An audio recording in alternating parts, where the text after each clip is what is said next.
কি গরমটাই না পড়েছে আজকে। 46 থেকে 47 ডিগ্রি টেম্পারেচার ছুঁয়ে ছুঁয়ে যাচ্ছে। তাই সকল মানুষ থেকে শুরু করে কেউ বাড়ি থেকে বেরোতে পারছে না। কিন্তু এই পশু পাখি এদের জন্য তো আমরা ভাবনা চিন্তাই করি না।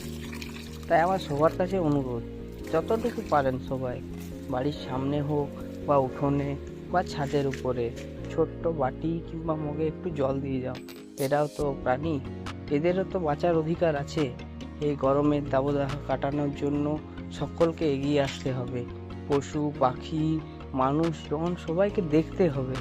তাই এই দেখুন, আমাদের বাড়ির সামনে আমি এখানে বালতিতে জল রেখেছিলাম। এই পায়রাগুলো কত স্বচ্ছন্দে কত আনন্দে তারা জল দিয়ে স্নান করছে, জল পান করছে এবং গরমের থেকে তারাও একটু বাঁচার চেষ্টা করছে।